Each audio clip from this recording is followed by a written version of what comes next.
Howdy, howdy, howdy. Welcome back to SciTrek, your sci-fi TV and movie channel. And welcome back to Sci-Fi Sundays. Woohoo! Hello. How y'all doing this Hello, morning? everybody. Hello, everybody. Hollywood humorous. How are y'all feeling this morning? How'd the week treat y'all? Week treated me well. Good. Busy. Almost But good. forgot. Oh, yes. I think he said he was going to be late this week or anything, or something like that. Yeah. Always just fun to summon David when possible. Mhm. Well, Oh, there he is. no, never mind. He's here. that was He just waits in the wings until we say the magic words. Chef. Sorry, I said French kiss instead of chef kiss, and I think David's been sending me too many different videos as of lately. Woo. Embarrassing myself in the first 2.5 minutes. Welcome to Sunday. To start this puppy off, of course, I think we all have a fairly busy Sunday, so we are going to last about an hour, maybe hour and a half tops, so somewhere in that nice little time span there. So just to keep y'all updated and posted in that kind of, so you can have your thoughts on board with ours there. Let's jump into at least what we've watched this week. Sarah, you want to lead us off? I watched the first episode of Pluribus. Hopefully I can get caught up this week. Really interesting. It's got me. What else did I watch? I thought of this before, and then I come on here and my mind goes blank. Every week. I swear. What else have I watched this week? Oh, I started watching a BBC miniseries on Emma because I'm a huge Jane Austen fan. So, How was it's it? kind of girly. How was Jane it? Austen? Oh, I just watched the first episode. It's good. It has oh my gosh, what's his name? The guy who did Elementary show, he's in it. What is his name? He used to be married to Angelina Jolie a long time ago. Billy Bob Thornton? No, the guy before him. Brad Pitt. Hackers. That guy. Oh, right, that dude. Yeah. He's got 3 names. Yeah. What is that? I knew who you're talking about now. We had to narrow it down. Johnny Lee Miller. Yes, that would be the guy. Oh, she was married. What? Dude. Yeah. Yeah, you didn't know they were married Oh, a long time ago. Yeah. Yep. Yeah, they got married right after or right after the production of Hackers. Yeah. Heyo.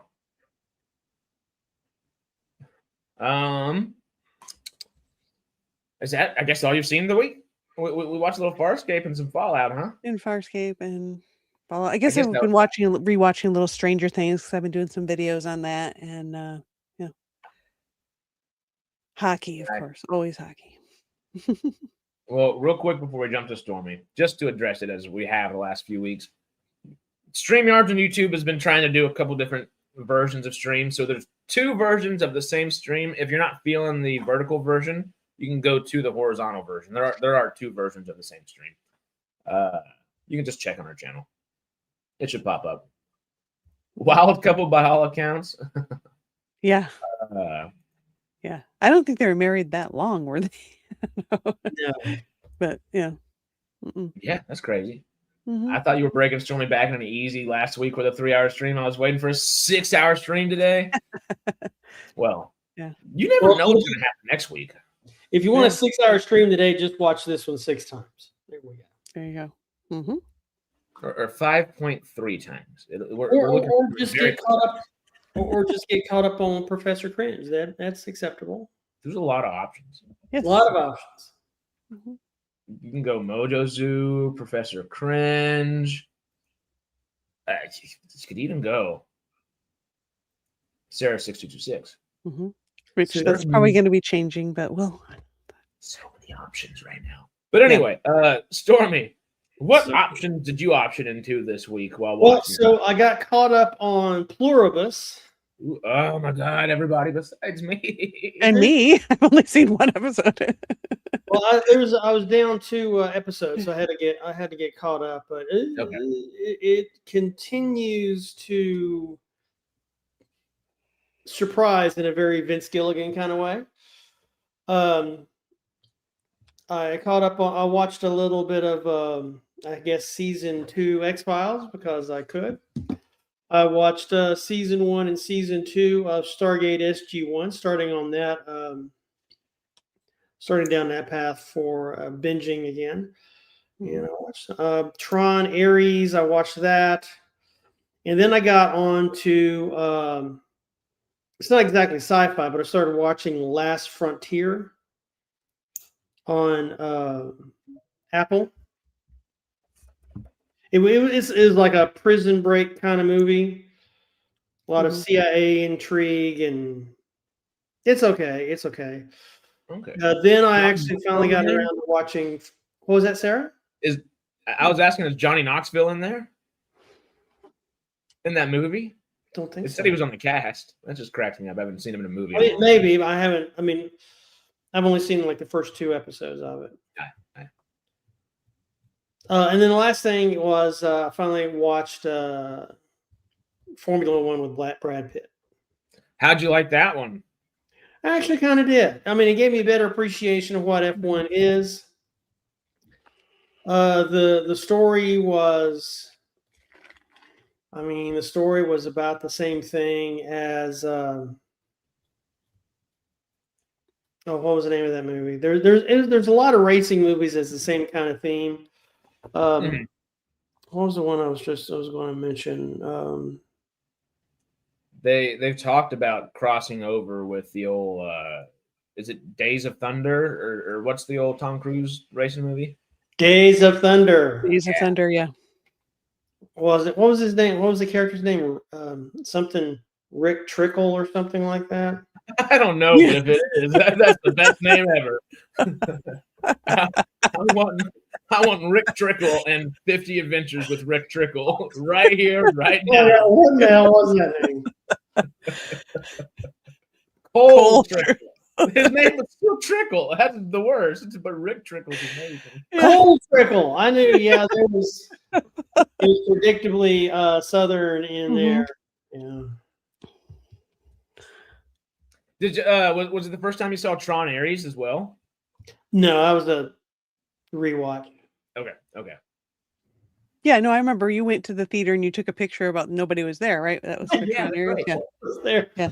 I was like, man. It was and it was like second weekend, I think it was, or third weekend, and it was like I was it, and of course it was a weekend matinee, but you would think that, right? Anyway. Yeah. Oh, David's giving us a little more details on Last Frontier for you. I think the fugitive film, bus crash, but in Alaska, and playing the FBI agent rather than the criminal. Interesting. So, right, yeah, so I was watching it, and I found a couple of film mistakes that just bugged the shit out of me. So you have the U.S. Marshal Service and their helicopter, and then you have the FBI and their jet airplane. But both of them still had the old the props team didn't change out the registration number, so it still had the original registration numbers from Canada. And my poor old girlfriend, she had to listen to me rant and rave about the inappropriate prop mastering that went on in that show. Anyway, so it probably was shot in Canada, and they just rented whatever and, went from there. But you think you could have at least got a piece of vinyl and put like a proper... It's the little simple things that make it. It's the simple things. It's the simple things. Did you finish your Game of Thrones rewatch? Yes, I did. Everybody died. Everybody died. Just about. There's about 5 of them left. I should do a rewatch of it to see is it really as bad as we remember at the end. Well, every time I watch it, I see more clues of Dany losing her mind. But as soon as Jorah died, he was apparently her linchpin to keeping her from doing crazy shit since first season. And as soon as he died, she was off to the races to do even crazier shit and kill everybody.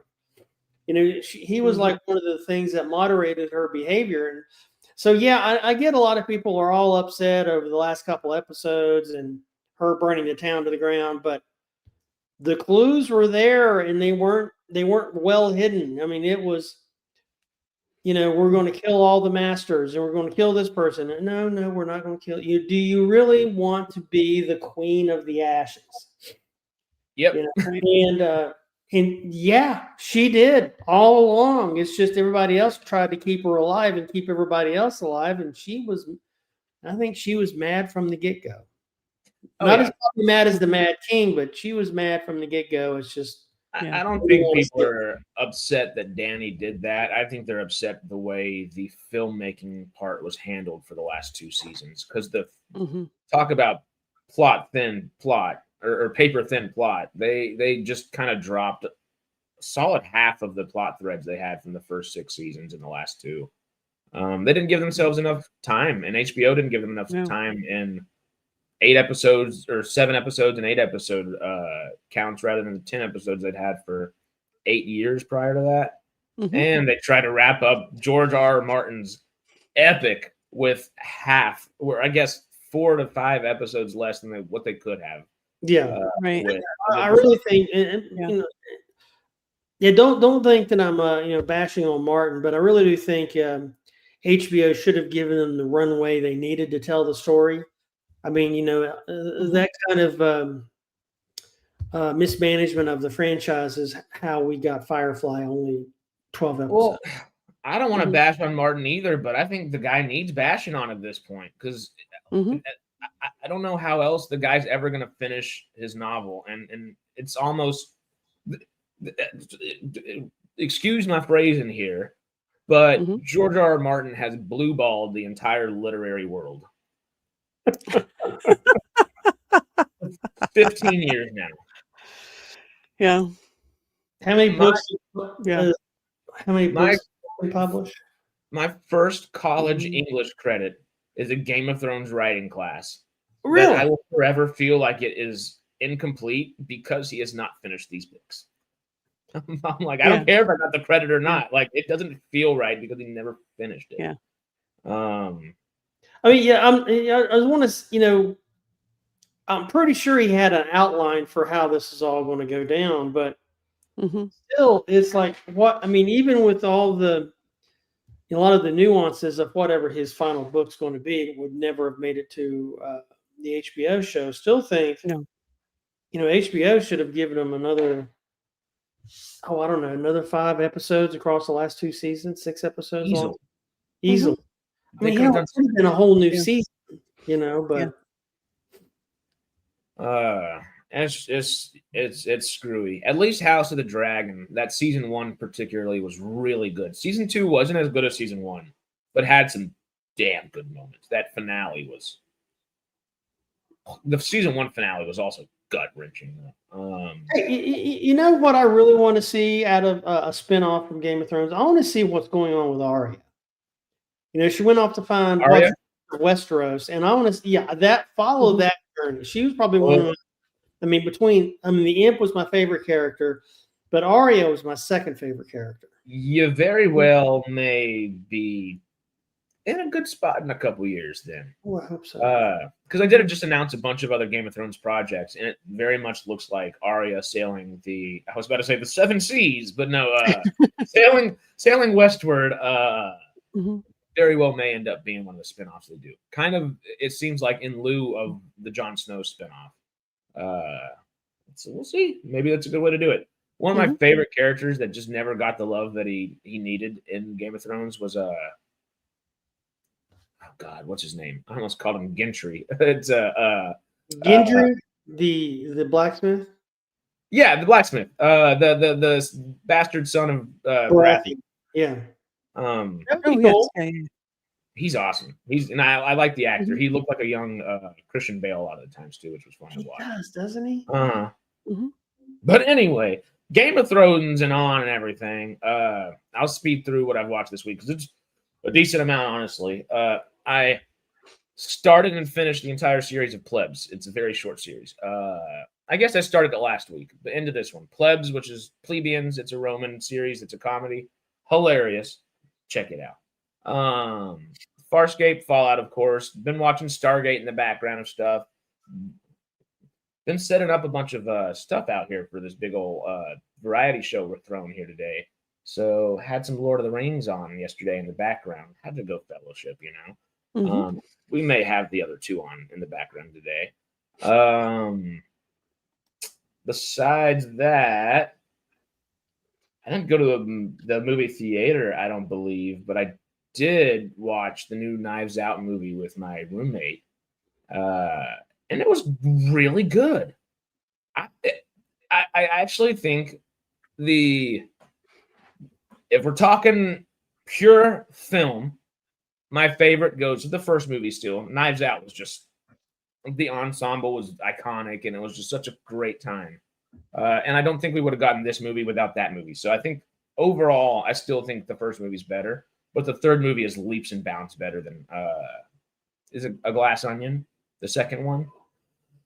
Excuse me. Yeah, it's really cool, really good. I feel like I've watched some other things, but ultimately, I've watched Little Tulsa King of Landman. I think that's it. Mhm. I think that's it. There's some fun things coming out this week too, though. We're getting in the week of Avatar. We're getting into the good stuff here soon. Good Mhm. stuff. I'm very excited. All of that being said, did y'all see this takeover this past week? Is it? I don't know. Kind of craziness. Yeah. Is it like a takeover or is it like a schoolyard fight? I mean, oh my God. Right? I mean, That would what? be interesting. Just have the heads of each of those studios. Maybe they can hire other people and just have them fight it out. There we go. Do And it then full they Twilight. talk about that on pay-per-view. Yeah, exactly. You can make I mean, money off it. at the same who time. wouldn't I want to think see that would- Ellison get his ass kicked? Mhm. I'm just saying. That would get more views Yeah. than all the YouTube fights. Sorry, Jake Paul, Logan Paul. Yeah. That's gonna win. That's gonna win. Zaslav refereeing, Ted Sarandos, and Yes. not Larry, David Ellison would be awesome. Just that. It'd be Mhm. the movie. I don't know. I don't have a good alliteration for it. I was gonna try something. Mhm. We'll keep moving. But yeah, I guess we're all aware of this. Are there any like initial thoughts y'all have? Is Netflix getting this something that y'all think is Netflix acquiring Warner Brothers something that you think will actually screw all of what we have considered filmmaking in the past? Or Well, go ahead. Sorry. no, go for it. That's a big question in and of itself. I think something we discussed earlier, and I think you brought it up, is that with all these acquisitions, it gives filmmakers one less place to go. Whether you're a writer, or, you're handling the props department, or you're an actor. I mean, you've got one less studio Mhm. to go to. And once you get, I'm worried about, let's see who brought that up in the No go here. Secular Monk. All the Saudis in the crowd. I mean, they are Mhm. infamous for Paramount. censorship, and that really bugs me. I mean, it's like Fahrenheit 451, Foundation, all the shows that we really love. A lot of places in the world, they are banned. Or at the very least altered in a way that the government or whoever is making the rules of wherever that place is deems necessary or what you can watch. Yeah. Mhm. Which Well, I think, monopolizing this is not, getting more competition is good. So, yeah. but I mean, when it comes to this, I'd rather that if this is the way things are going to go, I'd rather it be Netflix than Paramount, I think, because Paramount already, they just Skydance, Paramount, it seems like them acquiring Warner Brothers too would be too much to me. But I get why people say like maybe Netflix would just destroy theatrical releases. I don't know, maybe.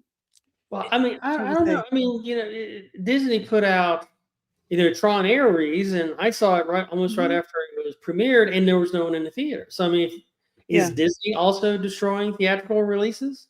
Well, No, Yeah. it's the theater that's on the way out, sadly. Yeah. I mean, I'll still go see the newest Avatar because I got to have that experience, but, Mm-hmm. you know. Yeah, because people are well, crinkling their wrappers and talking, and you don't want to deal with all Not in that. Tron Aries. Yeah, yeah, really. Disney definitely hasn't helped the theatrical experience with how quickly No. they're willing to put things on Mhm. Disney Plus, of course. Right.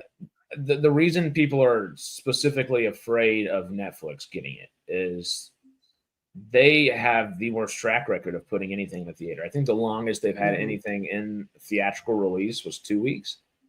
And Mhm. if that's the case, there won't be a reason to go to a movie theater in Mhm. in a year. The second it gets taken over, there will be no reason to go to a movie theater. But we joke that there's 5 companies that remain. There Mhm. have really been 5 companies for the last 100 years. There's about 3 companies that remain now. Fox is Mhm. now part of Disney. After this, Yeah. Warner Brothers will become part of Netflix or Paramount. That's 3 companies where there were 5. Yep. And that shrinkage is a terrible term. The shrinking economy there doesn't allow Mm. that experience to not necessarily thrive or revitalize. It needs revitalization, and it doesn't Mhm. allow it the time or the capability to revitalize itself. Because Well- if anything, they should be working with the theaters to try to revitalize the experience. Like some theaters are doing Stranger Things in Mhm. theaters for, I guess, New Year's. That is a Netflix thing, so thank you, Netflix, for doing that. But it's for 2 days rather than put it in there for a week. People are going to go Right. see it. Mhm. A24 is a shining light, but that kind of it's almost like a daunting thought that I think just remains over anybody. It's like a light bulb popping above your head, but that light bulb is just a dark light, and you're seeing all of Netflix's fingerprints all over the wall, and you're just like, oh, so this is how they handle their properties and how they will in the future. Mhm. Ted Sarandos has said, hey, we're not buying Warner Brothers we're getting Warner Brothers to get into the theatrical business, not the other way around. Mhm. He has said a lot of things and has done the exact opposite of what he said. There's Right. track record of that for the past 10 years. I don't disbelieve him, and I don't believe him. I think he wants the theatrical stuff to bring more views to his what he considers content, what hopefully the rest of us consider projects. Yeah.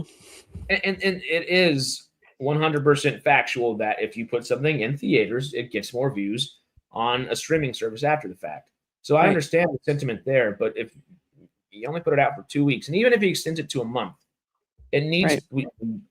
we've gotten away from the 60 to 90 to even 120-day theatrical runs.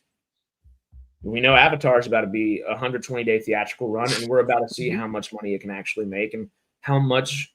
Yeah, sure, it might be Dancing with Wolves, and Fern Gully in space, but also it's a damn good movie nonetheless. The plot's not necessarily what we're going for, but it's breathtaking at the very least, and that's what people are there for. If people lean into in space. different aspects of great filmmaking, people will go. F1 proved it again earlier this year. That wasn't like that's not winning an Oscar for a plot anytime soon. But damn, it was a great Mhm. movie. It was a lot of fun. There's a Avatar's lot pretty, but I've never seen the second one, the so I second guess one. I'm gonna have. Hello, Tim. Welcome to the mayhem. We don't know what we're talking about. You should run and hide. But yeah, all that being said, Yeah. Well, maybe that's the future, though, is that they're going like in Netflix or whatever. They're just going to do the 2 to 4 week release, and the whole point is that that's just going to become advertising to watch it on streaming well, to get subscriptions. there won't be an But, advertising medium within about a year and a half. If Mhm. if the deal were to go through, it'd probably take a year to a year and a half for there to not, maybe 2 years for there not to be whatever we see and deem a normal theatrical release any longer, which is spooky. Now let's think about Paramount real quick, because we laid out all the bads for Netflix. Now let's lay out the bads for Paramount. Let's start off with the easy thing. Everything artful is political.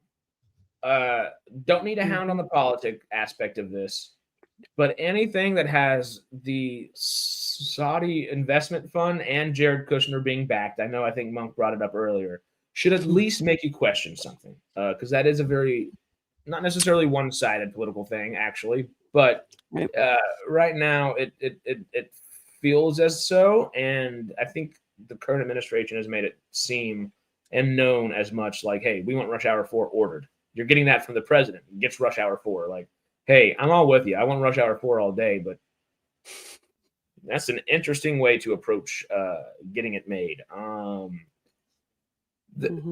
That is just daunting and trepidatious in and of itself. Now, Paramount itself, the Ellisons, now the company, not just the people backing to try to help buy Warner Brothers, the way they're approaching filmmaking is also not my favorite and kind of spooky. I'm not sure if y'all are familiar with what David Ellison's been saying, but he said that they don't want to focus on those artful projects. They don't want to focus on your indies, your A24s, anything like that. They want commercialized products. So, money. Yeah, they're considering them projects, but they want that cash flow in. And part of me can't blame them. They are technically a brand new company, new owners coming in here. Hey, let's get the best thing we have out to people so we actually get some cash flow, and maybe we can bring the good stuff to you in the future. Right. I don't believe they're going to ever bring us the independent, quote-unquote, good stuff in the future. I think we're going to be stuck and bogged down with Sonic 4, 5, 6, 7, 8, 9, 10. And hell, I like the Sonic franchise. It's what got me into watching 40X movies. Thank you, Sonic. But I mean, you're right. I mean, because Minecraft.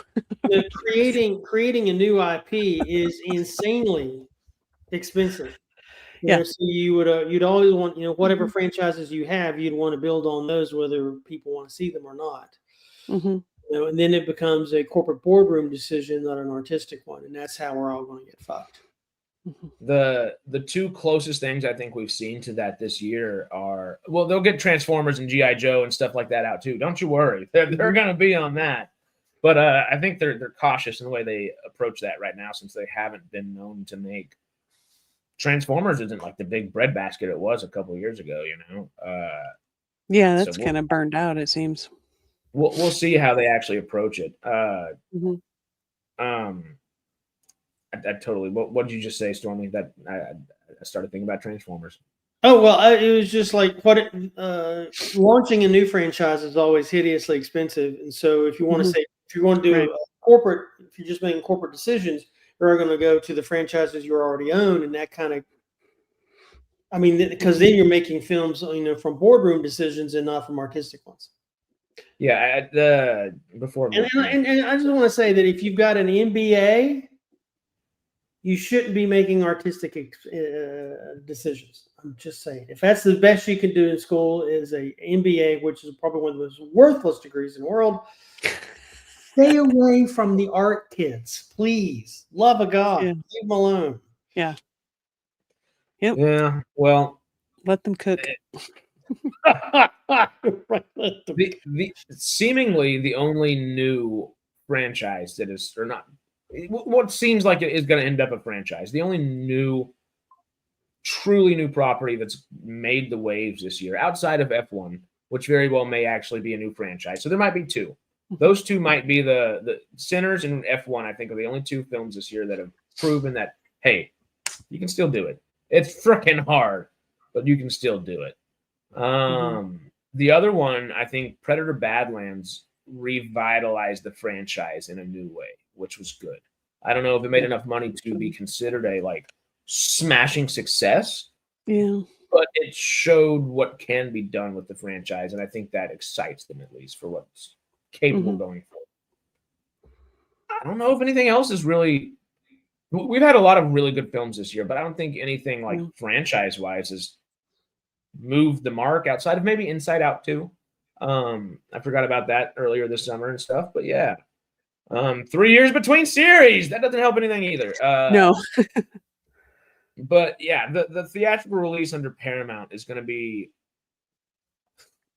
very streamlined. Is this the easiest word to use there? And I think Monk even brought out. Was it last year already? Was it the end of, or am I confusing that with? Wasn't there another movie? Wasn't Inside Out? It was something else. Anyway, never mind. There was something, right? Yeah. I know there were Bad Guys too. I didn't watch that one though, sadly. I did love the first one. Maybe it was. I know Zootopia 2 just came out. What else came out earlier this year that we're misthinking there? Maybe Zootopia. Maybe because Zootopia is doing as well as Inside Out 2 did is just what's bringing that thought up. Mm-hmm. But I think the perfect example of what we're talking about right here is what Monk just brought up here: Teenage Mutant Ninja Turtles. Mm-hmm. I know that's not everyone's like big. That's my favorite franchise from Paramount or whatever, you know. But never was into it. Well, TMNT is the best. I love it. But they've proven, Paramount, that they're more interested in that commercial version of the property. There's a great, maybe the greatest of the turtle stories that you can get.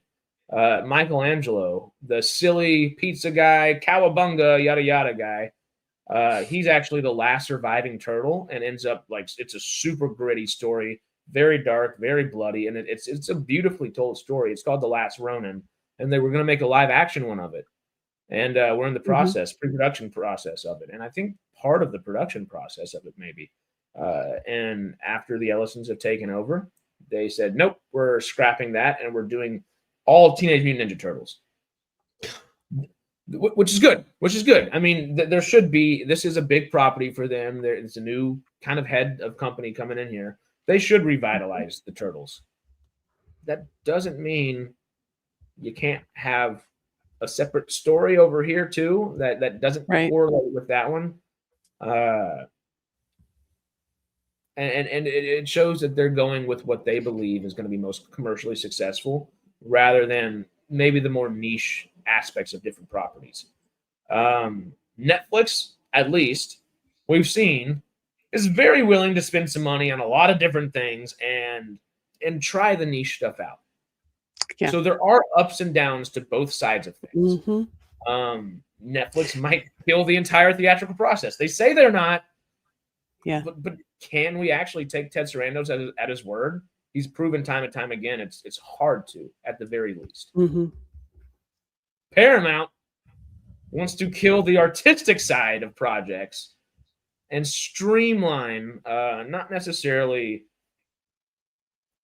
goop at us, but they want you to get out of there smiling and having a good time, rather than, you know what, I might have had a good time, but now I'm really thinking about something as well. The thought, they don't want you to think. They just want you to smile, eat some popcorn, and have a good time.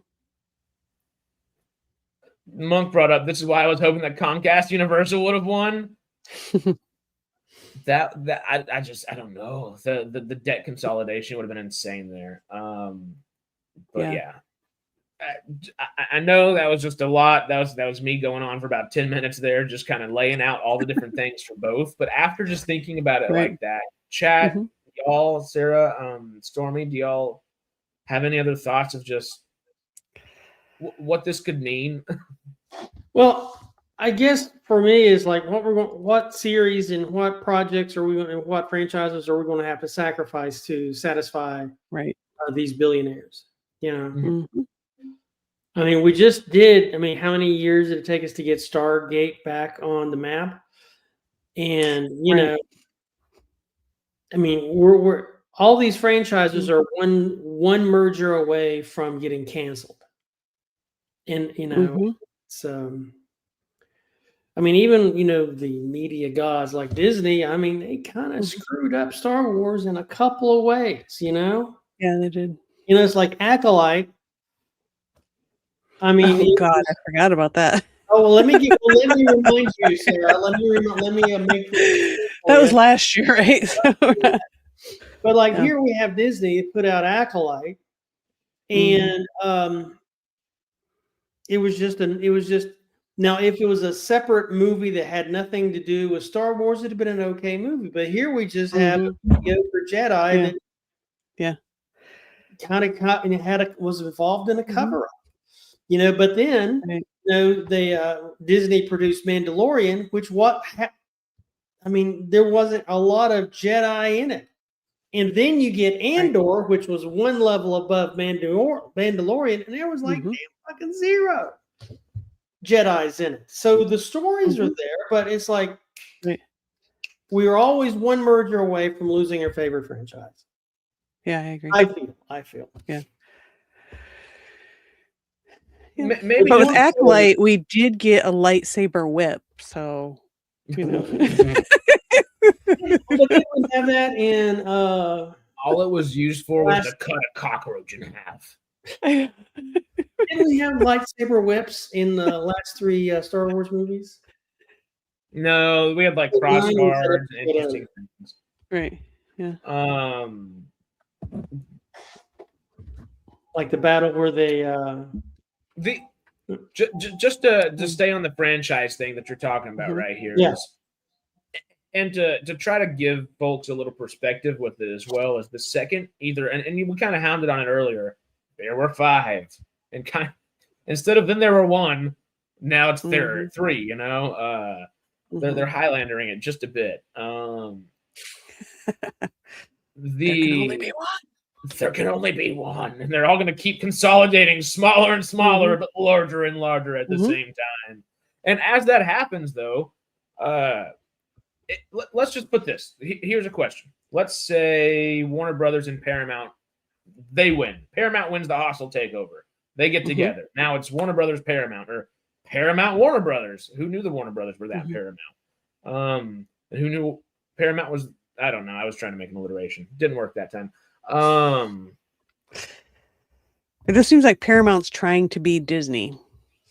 Oh, I think they're trying to be so much more. So much more.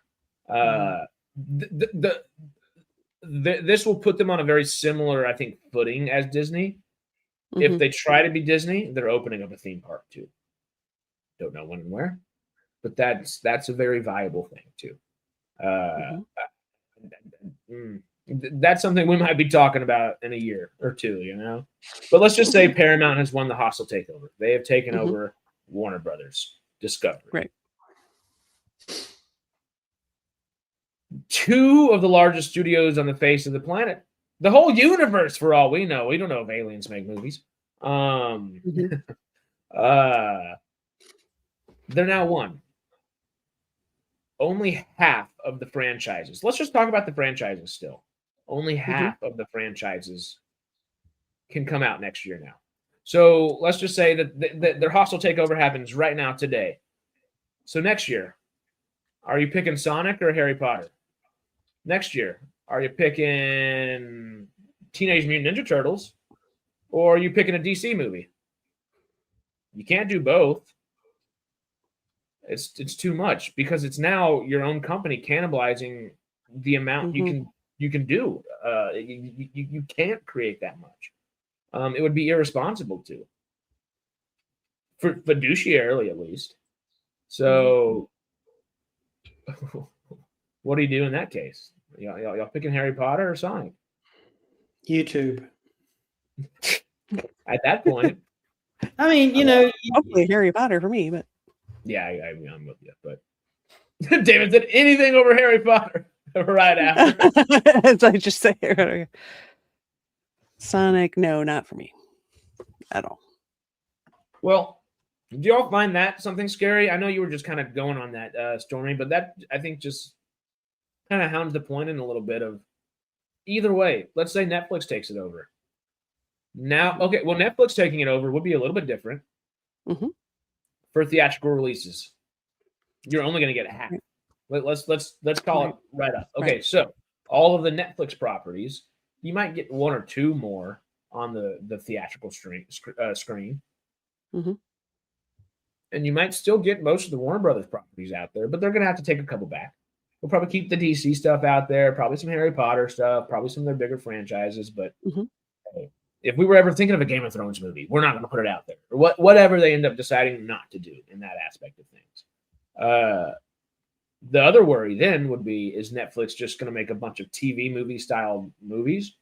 Because their filmmaking is not as grandiose and great as any of the other studios. They can, when they really, really devote the time and effort to do so. The Irishman, Roma, their Oscar bait type of films are the ones that they actually put that type of effort in.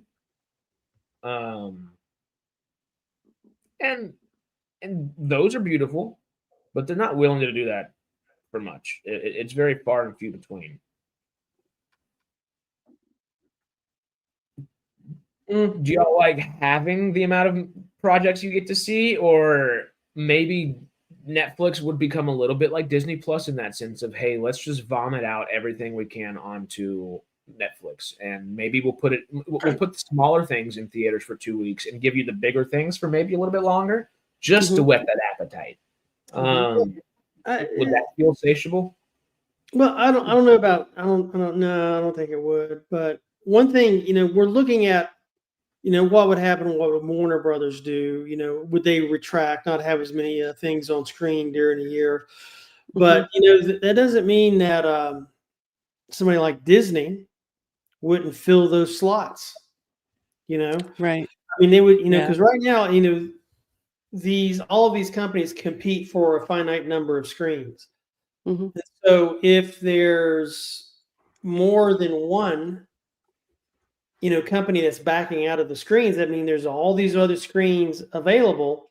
So for somebody like Disney, it's, they could put, they could invest more in multiples of cheaply produced indie movies, the A24s, whatever, and fill screen time. And then all of a sudden, if the other players contract their theatrical releases, it'd be a good opportunity for Disney to fill those up with like rom-coms or whatever. I mean, low budget films, but to get to the theater and for that theater experience, it's the barrier to entry has just been lowered tremendously because you've cut your competition off at the knees.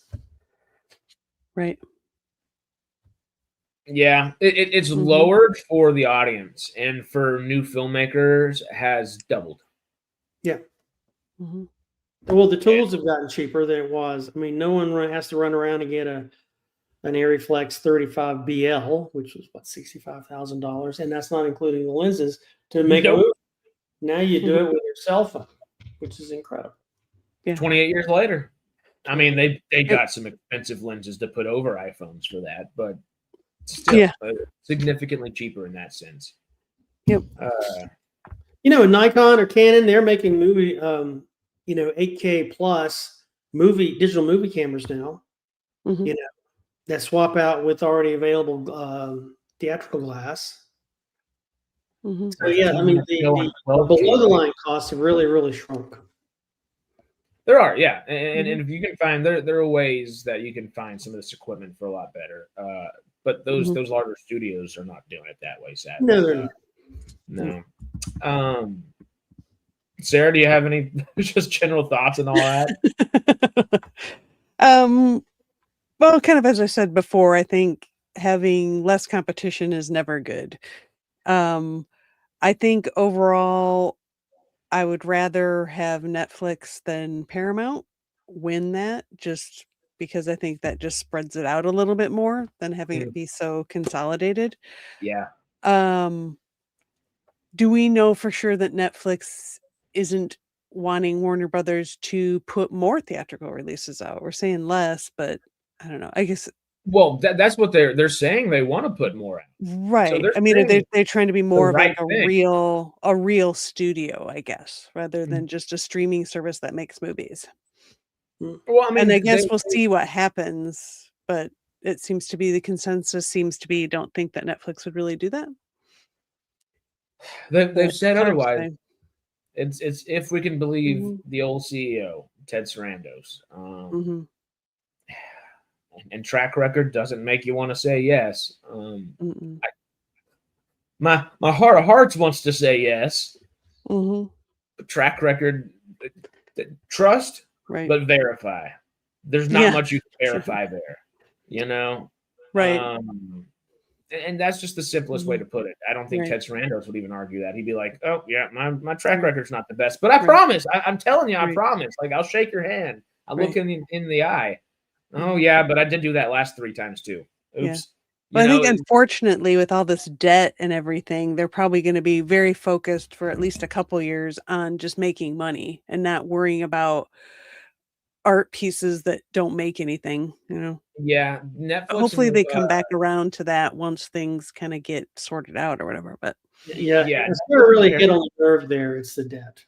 I mean, Mhm. at the end of the well, day, it's their debt service is either going to make them or break them.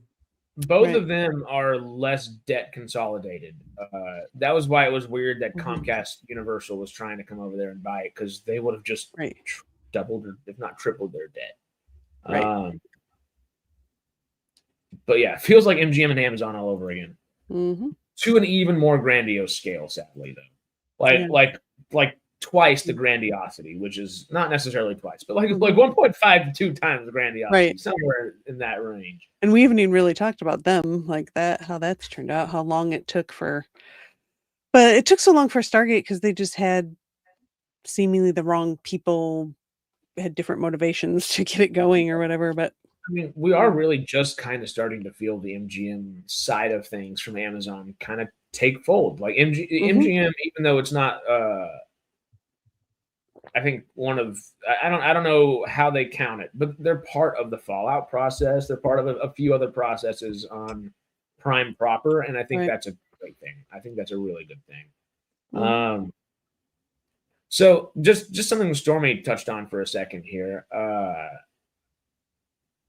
This would be a little bit more niche for all the film lovers we have here, all of our put our glasses up and watch it kind of stuff, you know. Mhm. If either one of these, I guess, gets bought out, more so if Netflix buys Paramount, or excuse me, Warner Brothers out here, Mhm. does or excuse me, I guess the opposite way. I'm trying to figure out how to phrase this question a little bit better. If Paramount were to win, or I guess either one of them ultimately, and the theatrical release has just shrinking, there's not as much out there. Does that allow for, hey, we've seen A24, the perfect company that Stormy just brought up a minute ago, kind of not necessarily raise their standard at all. I wouldn't utilize that, but raise their bar in a theatrical release kind of way. They spend a lot of money on warfare. They spend a lot of money on Civil War. They spend a lot of money on the Northmen, where they were about like a $5 to $20 million project kind of company. They've now been willing to spend maybe closer to that 75, 85, even $105 million on specific properties they do believe deserve it and may do a little bit better commercially. Does that allow, if either one of these companies ultimately come in here and shrinken the theatrical experience, does that allow some of these smaller studios to maybe grow and fill the void that there was, or is that Mhm. void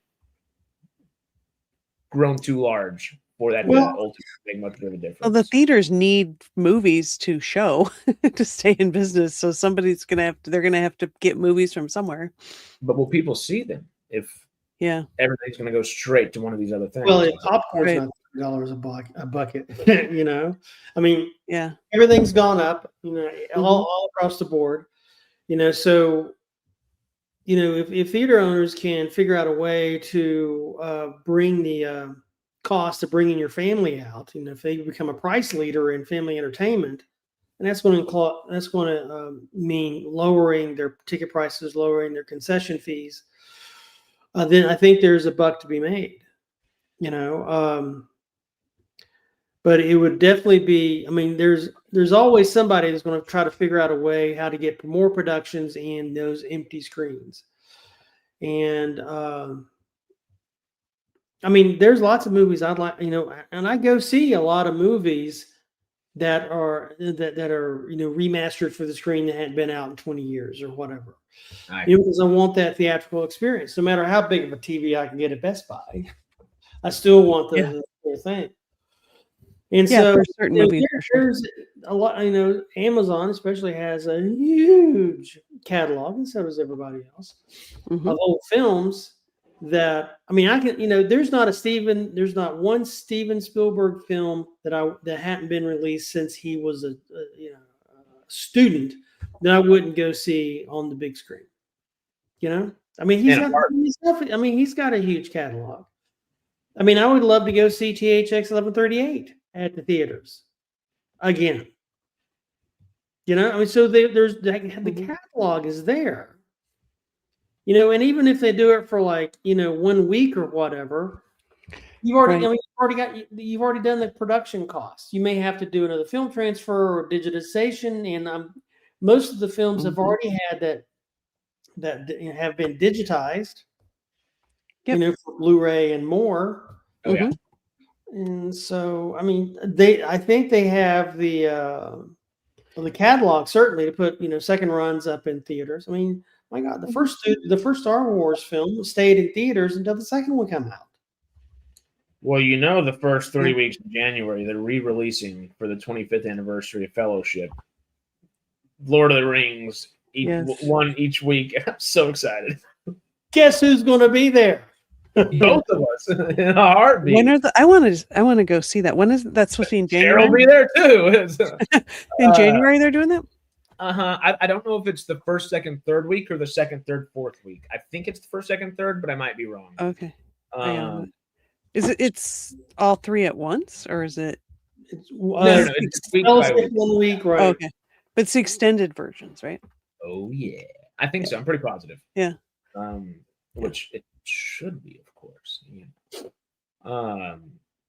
I did. A good friend of mine was telling me about how he got to show his grandpa Lord of the Rings, the theatrical cut for the first time when he went back home for a week in October, and his grandpa had never seen it before, and he was like, I always watch the extended cut, so it's kind of fun to watch the theatrical cut in a way, just because it's right. I forget what they took out, and he was just kind of gushing. Yeah, you don't remember because you always see and you're like, yeah.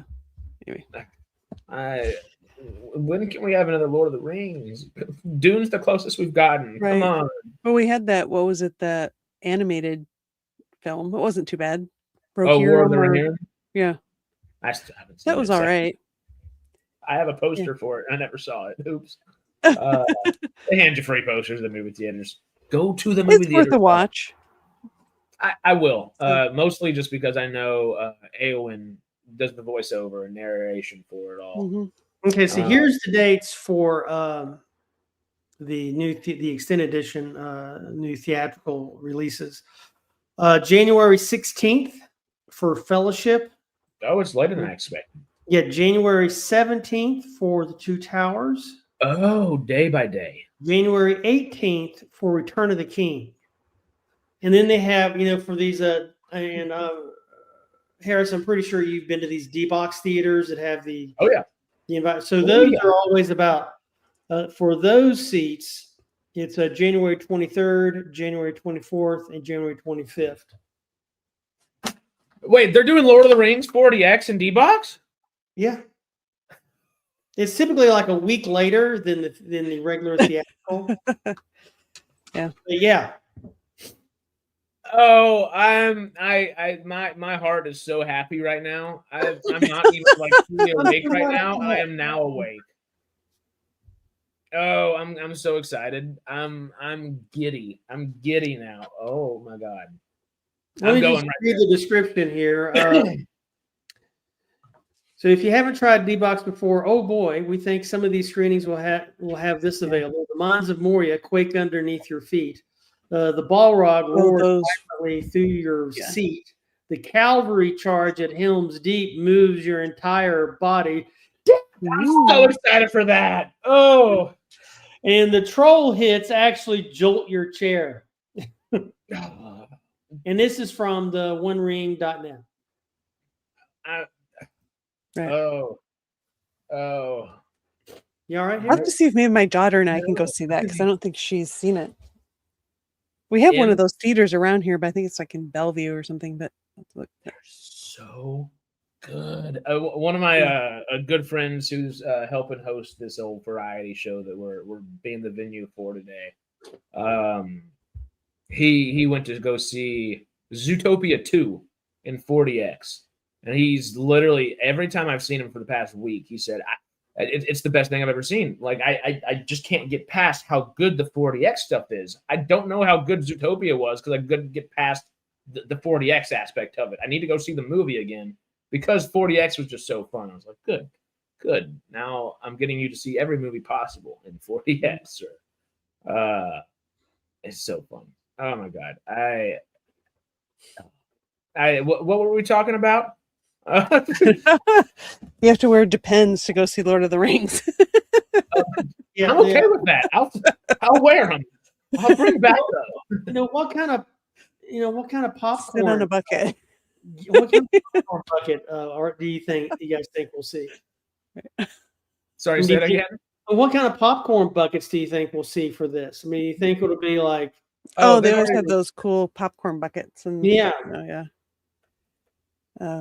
It'd be cool, like have like a popcorn tin with the map of Middle Earth on it. That'd be cool.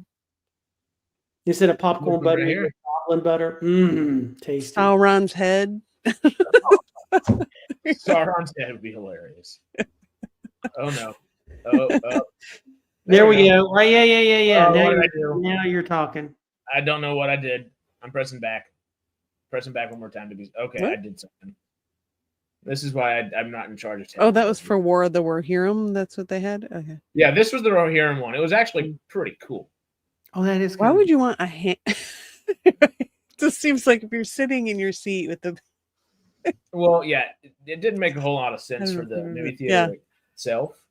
Maybe for your home like display stand or something. But Peter, perhaps the expensive seats come with a commode. Oh, if only. Yeah, exactly. That would be nice. 40X ticket. Where your average movie ticket is $20 to $25, your average 40X ticket is $24 to $30. And you still get a discount. I know with Regal, the way they handle it, for your usual movie ticket, it only costs 50 cents if you have Regal Unlimited, which is you're just paying for the tax for the ticket essentially. 40X, it's an $8.50 ticket. So you still get an $8 ticket and then the 50-cent tax on top of it. But it's not bad overall, honestly. Hey, it's been a while since we've seen old Sentai Ranger Donnie. Hello. Sentai. Hello there, Professor and all. Hope everyone's well, despite NBC Universal losing us bid to buy Warner Brothers Discovery. Yeah. Well, we got somebody in the NBC faction over here. I like it. I'm remaining neutral on whether Netflix streaming home to the Power Rangers or Paramount. Skydance winning that bid. Yeah, that's what we're trying to weigh the ups and downs all around, man. But yeah, the only problem I think that they have with re-releasing all these movies right now is they're typically Fathom events, and Fathom is a third party that you can't utilize your Regal Unlimited, your Cinemark Pass, your AMC A-List, all those kind of things. And you end up having to pay maybe not full price for a ticket, but $15-20 nonetheless. If they were to partner up with some of these, I guess, theater companies, even more so to lower those ticket prices, that I think would be a great barrier or lower barrier of entry to get people just at least back to the movie theaters. And if they're back to go watch the things that they know they can't, that, hey, I might have seen this 100 times at home. Like I've seen Lord of the Rings 1,000 times at home. Lightweight. And you put it in 40X back in theaters. You know damn well I'm gonna be right there. Damn well. I gotta try to make that. That Sci-Fi Sundays is going to be very fun. We're gonna be all gushing and gooing about it. But ultimately, I think bringing movies back to movie theaters that have been gone for a long time is still a great way to get people back in there. Lowers that barrier of entry, especially if you can make those ticket prices a little bit cheaper. Mm-hmm. That allows people to see what else is coming out, which might bring them back in the theater next weekend, so on and so forth. Mm-hmm. Ultimately, though, do you think, because I think that is a great idea, and they need to hound it more, those Fathom events, there need to be other companies that are doing it as well. All the major studios should be re-releasing their other properties as well. Yeah. Yeah. That being said, I guess back to that original thought, do y'all think that with less just theatrical experiences in general, and if people need to do these older movies to kind of start making theaters make sense, hey, this helps put a couple old movies in there and help us pay for a new one kind of deal. Well, one thing, I read about this model. Oh, I don't know. Somebody maybe 6 months ago on Reddit. What if you come out with you go shoot a 2-hour movie and then 8 more episodes, right? In the 2-hour movie that gets the theatrical release, and then once that's played out, then you put the first 2 hours on stream, and then you follow it up with a weekly update, another episode. So you that's how I start saw Rings of Power. Huh? Mm-hmm. That's how I saw Rings of Power for the first time. Yeah. They did it with Rings of Power, and That's a good idea. It's Stargate. scratch. I'm not going to. Amazon, we know you're listening. Prime, you've proven you're listening multiple We times. do know Amazon again and again. Mm-hmm. They get all their great ideas from us, and the sad thing is, they actually do get their good ideas from us. How did that even happen? I mean, it's just. I don't know. Ultimately, though, do y'all think that leaves room? Does this leave room for? Oh my God, David! Every time I say something that I'm getting on, you say something funny, and my brain just completely goes haywire. Yeah. Gotta wear a tarp for that one. I need a tinfoil hat for that one, just in case. No, you need a tarp for that one. Think of going to a Gallagher rain show, poncho. That's what you're saying. but worse. Yeah. Can we do a tinfoil tarp? You followed by cats and 40X. They're on a rampage over here. God, that would be awful. I guess the previous question of if these things happen, if older movies keep getting put back, if the new studios keep kind of consolidating and cannibalizing one another and saying, well, hey, we can't put out as many projects now, does that open up an avenue? Could this actually be a good thing for theaters, whether Netflix or Paramount ends up getting a hold of Warner Brothers? If there are fewer theatrical releases, does that mean we're not getting Transformers, Harry Potter, Star Wars, Marvel, Disney? Does it mean we're not overloaded with things any longer? If it has to be consolidated, is there a silver lining here where that's the case? And if that's the case, we need to release some older films. Oh, these older films make you appreciate the art aspect of film. And then does that allow A24, Neon, some of these smaller production companies to grow in size? I mean, it would be good if that happened, but 30 some years ago, back when I was making movies, the reason I was making stuff for the Southeast Asian market is because that was the low barrier to entry. I could just put stuff on directly from film to VHS, and sell 10,000 copies. Because I couldn't get in American theaters, and so when I got to the point where I could put something in American theaters, it was painfully problematic, expensive. I mean, it's so expensive, the soundtrack made more money than the film. It's not a bad thing, though. That gets you. I don't want a bad thing, but you want to do the movie, and the soundtrack is. So it's really So if anything that you can do to lower the barrier of entry to the theaters for independent filmmakers, I think it's best. It's better for the entire industry, majors and minors and independents. Agreed. You think that'll bring some smaller filmmaking back up into the limelight, maybe, Sarah? I hope so. I mean, it sounds like I could see an avenue where that happens. We'll see, I guess, just how things go. I don't know. Yeah. Is this going to be, get rid of independence, or is this going to be, in a way, a boost? Guess we'll have to find out. Well, independent film, there's already people out there making independent films. Just go to any film festival and there's a slathering of new films that Amazon won't give them the time of day. Mm-hmm.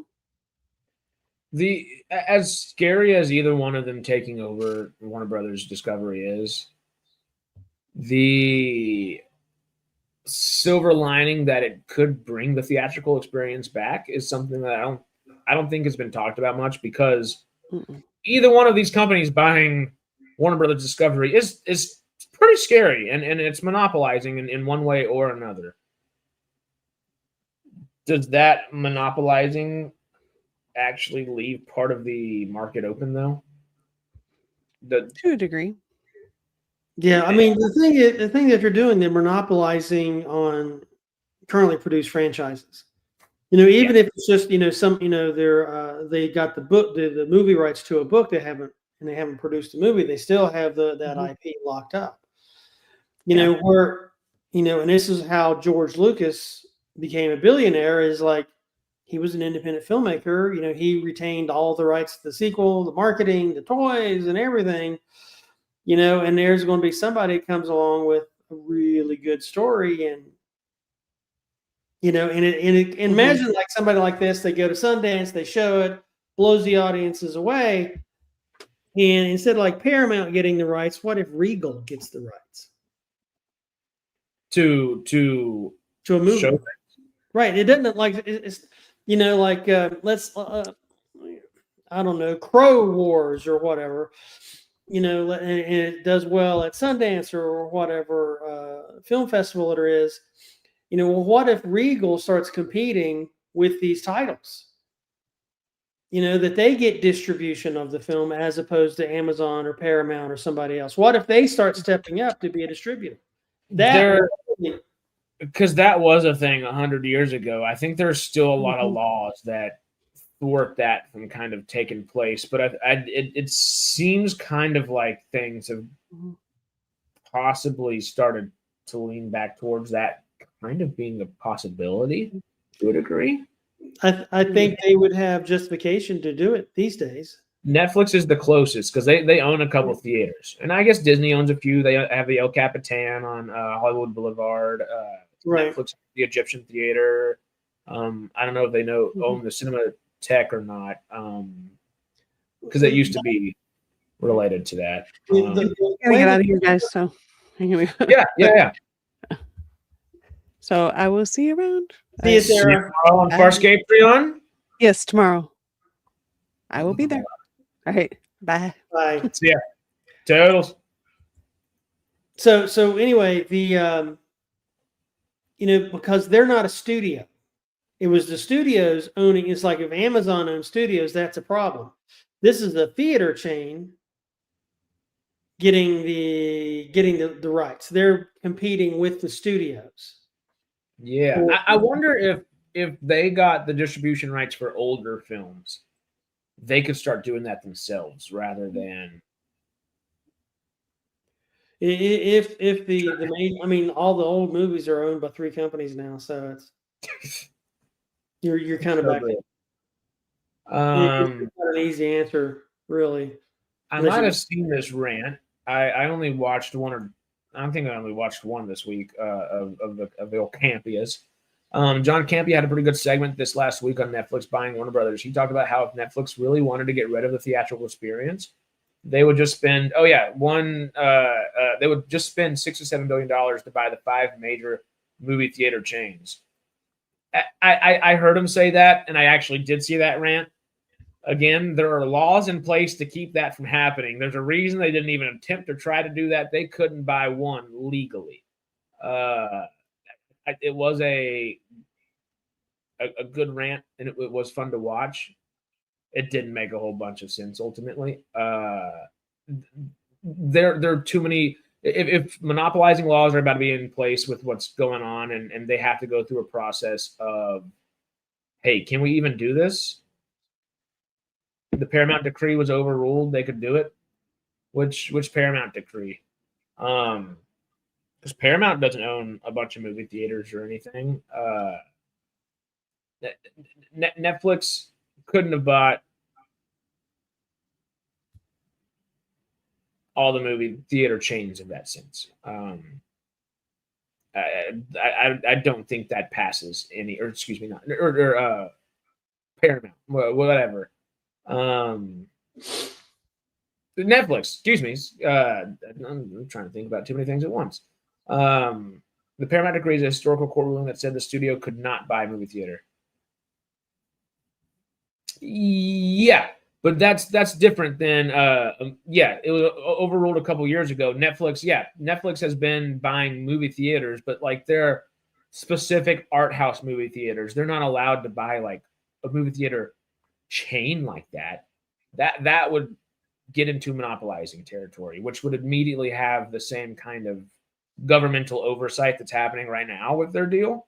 It would be a different version of it, but anti-monopoly laws would nonetheless have an effect there. It is an interesting thought. Not realistic, though. It's such a dicey thing, one way or another. I am kind of leaning towards, I like to be a pragmatist, but I am a natural optimist at the same time, where I kind of like that silver lining. I'm hoping no matter which way ultimately the sale goes, that the theatrical experience will survive, revitalize, and hopefully set itself up to thrive. Because it's probably not thriving in the next year or two. Hopefully the next 3 or 4 then. Stormy, I know we have about 10 minutes left till we have it hard out over here because life's life in this week and we got to do a couple things. Is there anything else that we should talk about, cover, hang out, discuss before we jump out of here? And the only big announcement I've got is there's a new episode of the Spider Crypt House up on Professor Cringe. Dropped that yesterday, so go check that out. Haven't done anything for Mojo Zoo. It's been so busy moving and life and work and more life and stuff. But if anybody has any suggestions, like an old radio show or whatnot, or some old novel that they'd like to hear dramatized, just tell me what the title is and I'll go fetch. Hey, always take suggestions. Do you have any scripts that you could dust off that are sci-fi, horror, fantasy? Ooh. The sci-fi-est one I have is with the ham radio operator that starts communicating with somebody that doesn't exist. And it's really, it was easy. It was cheap to film because you could do it at any town in America. It was not, but it did have like a sci-fi twist to it. Hey, that's the thing I've still got in the hopper ready to go. In the short Secular Monk just brought something up that I think you would love. And you just said hopper as well. That kind of made me think of like Stranger Things meets. Oh yeah, True Noir. Yeah. True Noir. Robert Meyer Burnett, R&B, has produced a whole big old thing. I believe he directed it as well. And it's a big audio drama, and it would, I think, kind of inspire you in a lot of good ways. It's exactly what you're doing, just in a different avenue in a lot of ways. It was really cool. I haven't listened to all of it. I need to actually sit down and do it. I think I backed it to help support it when it was coming out, and I haven't sat down to listen to it completely. But yeah, my voice coach is in there too. My voice coach is, I think, one of the leads in there. So yeah. Cool. Markiplier's coming out with a new sci-fi horror movie. It's about the Iron Lung video game. I remember that. Hey, Monk also helped crowdfund it. Hell yeah. There are a lot of YouTubers making movies now, horror movies to begin with, and it is fun. I say we put our own rink in our own hat in the rink here sooner than later. You know, we might have a little bit of something in the process. Who knows? Who knows? Who knows? But yeah, I guess we are about 5 minutes away from saying that we can't do anymore. It is a busy old day here for both of us. It has been a fun stream, though. It has been a lively stream. Really good stream. Yeah, we haven't had a second of downtime, which is a good thing. Yes, SciTrek horror. Hey, how about horror comedy? Because I got something coming. It's going to be a little bit, but hey, we'll take some time. Any new film by SciTrek has to star the health and safety guy. Well, we might have some fun little things, hopefully. Awesome. Jay and I have talked about expanding those skits for the last couple of years, and I want to do it. I want to actually do it more. It would be so much fun. Health and safety guy doing exploring around some galaxies, maybe. All that being said, Monk, we made it so far. Before we jump on here, thank y'all for hanging out with us. This is honestly and obviously a very interesting topic. One that we have been talking about for a while, one that we will continue to talk about for a while. And I don't think it's going to become any less interesting anytime soon. And if anything, Stormy, I am glad that we have found a silver lining. There is a place for optimism within this, nonetheless. Is it trepidatious optimism? Yes, it might be. But it's optimism nonetheless. Panic-inducing optimism? Yeah, it's something. But do what Lead Farmer told you to do, y'all. All right. Anything else before we jump out of this thing?